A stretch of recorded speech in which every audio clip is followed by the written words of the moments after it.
we've talked over and over about resiliency. Just how big was this last couple minutes, especially with Mississippi State? Yeah. Just cutting into it. Just start talking from the beginning of the game, and we kind of use an analogy about a tug of rope, tug of war. It just seems like the other team's going to pull back. And what's been our resistance? What's been our resiliency when the other thing? And you look in the tug of war, you got to dig your feet in the sand. And I thought we kept on tugging back when they tried to make a run. We're down 3 at half, then to come back and go up 14 on a phenomenal team and physical, but just the resiliency mentally too. It's a lot mentally, and we had a lot of young guys there. 2 young guys there at the end of the game, some of the spacing again has been a problem against the press. You just can't run to the ball. We kind of got away from again. But man, I know my mind goes to that as a coach. But so many good plays. Let's just start with Sam Godwin. 17 and 10 on 8 shots. We talked in here, we needed more from that 5 spot. I thought between Mo and him, Mo gave us some good things. We got a lot of production from there. Kobe Elvis, I thought came in really. He was really, I think 9 points on 6 shots. Gave us a calming presence. Dayton made his minutes count. Came in, knocked down a shot, knocked down his free throws, got a steal. I thought Fears, someone asked me about, he looks back to like how he was earlier because 10 assists. The ball's moving. He's getting it out of his hands when it should. I know he hit a lot of rolls. He's playing the right way. And I think that's just helping everybody's confidence because the ball's moving. It's getting touched. I thought we had some really, really good offense. But to have resilience to fight through that and to get a big quad 1 win, we needed that, and just happy for the guys that the narrative can switch with all that on their backs. We can move forward and chase another one next Wednesday. They shot 73 shots. You shot 55. Normally, that's not a good way to win a game, but you were able to overcome it because you got to the free throw line. But talk about how your team overcame that and won the game. The offensive rebounds is very tough for them. They wedge you in there like some SEC teams, and they got 20 of them.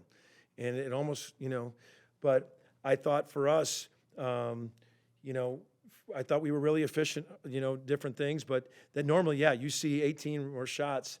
The other thing, I did think we got to the foul line. We missed 10 free throws.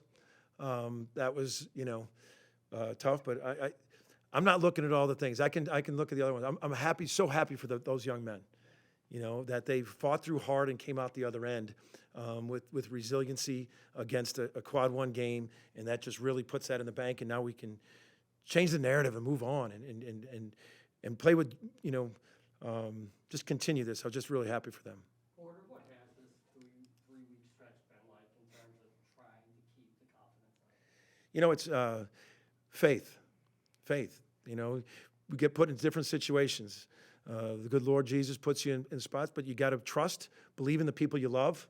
And that locker room, the belief, every day they come in there. You should have seen it last night. Wasn't even a hesitation. Whole team went to Dale, Oklahoma. We're all there courtside. Guys were in tears looking Dayton get that honor. And you don't like to see your family go through struggles. And we were all going through struggles. I've been through it. I'm a big boy. I can handle a lot. But for them to keep fighting through this, and the crazy thing about it is to keep believing. There becomes a narrative, and we're right there. The NCAA tournament is right there, and that's what the belief you got to keep telling them, because that's the nugget. That's the nugget, and it's just a constant belief, just blocking out outside noise for them, and getting back and getting them better. Sam Godwin, man, what a game he had. Fears is playing better. Jalen Moore played off 2 feet and kicked it out a couple times. He was playing the right way. For those guys, that's what the last 3 weeks has been. Just constantly transfer a belief that we're just block it out and play good basketball, and we haven't at a big thrust of time. And I'll take it from me. I'll start with me. And for the guys that, but there's a lot. There's basketball left, and this was a big step of getting back in the right direction. Along those lines, you mentioned leadership with Jalen yesterday, really needing that from him more than anything. The first half was tough for him, but that second half he hits a couple for that early run in the second? It was huge. We talked about just his, the transfer of belief, his body language from the LSU game to this game. Like the whole time he was chirping in huddles. We got to execute the press breaker. Like you could just hear him. You could just, feel the belief in there. And that's what was different for Jalen Moore. And we talked about that is, for him that, you got two freshman guards in at crunch time. I think Duke was in there, Kobe was in there, and I go, if not you, who? In terms of transfer of belief. You're the one that's been here 2 years. You're the one that's, and I thought he did it. I thought he did it. He was loud the whole game. Even when he had 4 fouls, he didn't want to come sit with 4 fouls, but we knew we wanted him down the stretch. You mentioned Duke there, just where's he at after that? Dr. Stoltenberg was our team dentist was in there when I left to do the radio, so I know his teeth weren't that pretty right now. So we'll have Doc do his magic, but he was doing fine when I left. We talked to him. He's he's just hustling. He was diving for a ball. What does that say about him to want to go back in? A lot, he's just toughness. And I know his box score won't say it, but so he had some really good tough plays with that, and that's the joy. Got different guys stepping up, and it was just really good. I mean, think about it. Our bench just gave us 19 points. Duke, Mo, and Dayton gave us 19. And then all of a sudden you got Sam was super productive. And that it equates. It equates. Or what do you think of the way the guys handled the pressure of that final 50 seconds compared to The pressure in terms of the press, not good. Pressure against like the pressure of here we go again, found a way to get 2 stops, and that was it was almost the same scenario of 5, but it was more time left. So just that breeds confidence, instead of like here we go again. But got to constantly teach young guys the concepts of running flat to the baseline, staying spaced, setting up your cuts, and we got to get better. But yeah, 2 different questions: how you handle the pressure, how you handle the pressure, two different things. For the fears, you said he's playing better. Did he go through what you call slump in the middle of the year after a pretty good start? Or look, the description I'd say for today, maybe even in Florida, I thought he was outstanding. So what when you feel when you want it as bad as he does, and we all just think of it like you start to press. God, I want it so bad. When you're not having success, you just press harder. And when you're older, you kind of know how to fight through that and what to do to get through it. And I think he's figuring it out. Like we've really showed just so much film with him talking through it about the attention he's garnering. That when you give it up and you start hitting the rolls, you're skipping it for threes. He had 10 assists, but I think he could have had 15 or 16 tonight. It's the most he's set up guys, and it's the most points he's had in a while.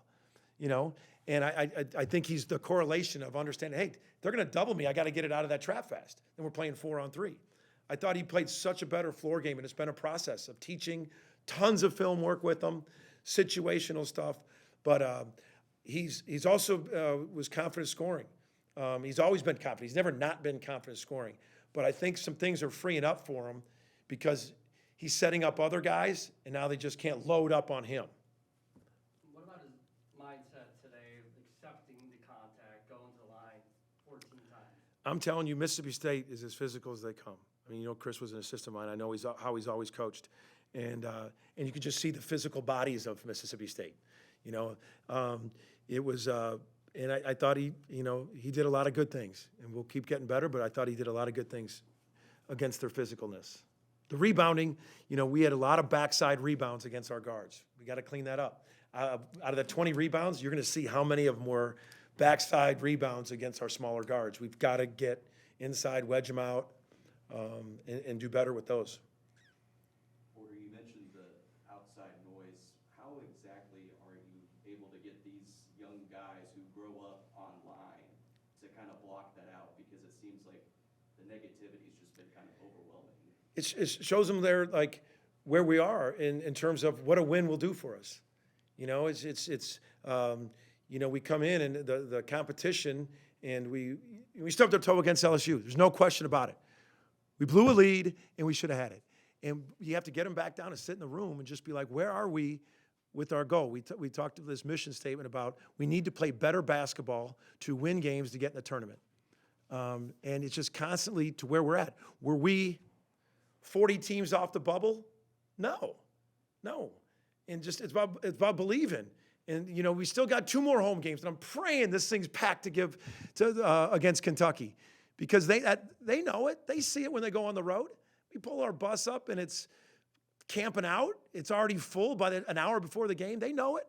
So to get these guys to believe that, man, we're right there. We're right there. The bubble, I mean, they see it. If they're going to listen to all the other stuff, might as well listen to where we are in the bubble because it's right there. And it's just believing, understanding that in life, you know, Jesus puts us in spots. We have a lot of guys faith-driven on this team, and they understand that. And I have to lead with that by example. I've been through it. I've been a long time. That's what I said earlier. More of my care is about them, that they understand this is an opportunity they can remember for the rest of their lives. Some of them, this is his last go-around. We found a way to win tonight against a top 15, whatever the hell it is, team, against a very, very good team. And now that can't take that, notches it up. And we're going to have another opportunity Wednesday. And I hope everyone comes out, but that these young kids are human. They read it, they hear it, they see it, and they come to practice every day playing their ass off. They come to every day staying with it. And I couldn't be more joyous to coach that because it could be the other way. It could be the other way. You know, these guys, I mean, to see them all go there to see Dayton last night and to how hard the practice has been and to get them rewarded, that is going to be, you know, we need to build on that momentum that they got rewarded. Thank you, guys.